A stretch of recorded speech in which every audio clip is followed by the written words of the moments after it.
Naiintindihan mo ang implication consequences ng affidavit mo. Hindi ka ba natatakot makulong? Natatakot, Your Honor. Hindi ka ba natatakot makulong ang asawa mo? Natatakot, Your Honor. Hindi ka ba natatakot na mapalayo kayong mag-asawa sa inyong mga anak? Natatakot, Your Honor.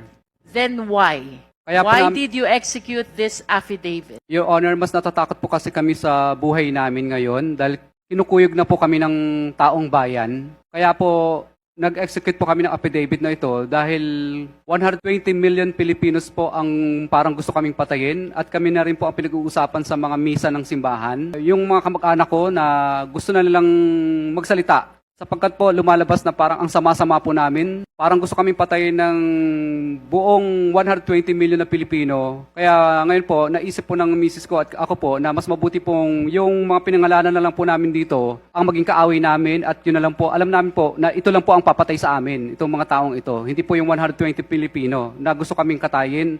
At yung nangyayari po sa amin dito ngayon ay parang nakakahiya.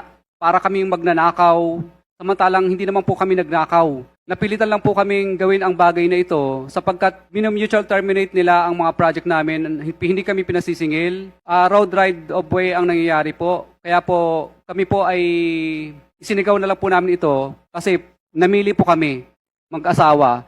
Bulak, 1 kilong bulak o 1 kilong ginto. Ang pinili po namin, 1 kilong ginto. Dahil una pareho lang naman siyang mabigat, yung bulak at saka ginto. Pareho siyang mabigat, pero pinili po namin yung ginto. Kahit po kami mamatay bukas o papatayin po kami ng mga politikong iilang piraso na ito, alam po namin na may dangal po kaming mamamatay.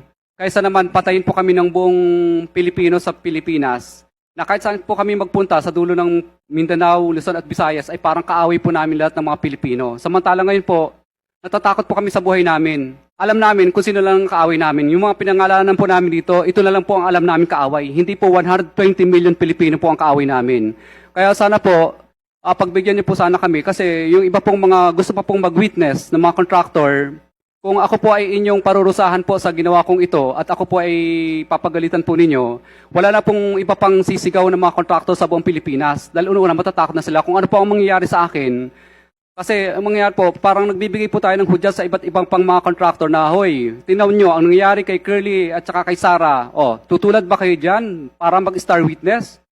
Hindi na sila sisigaw, parang nagbibigay po tayo ng anyaya sa lahat ng mga tao na ang maging star witness. Mr. Chair, if I may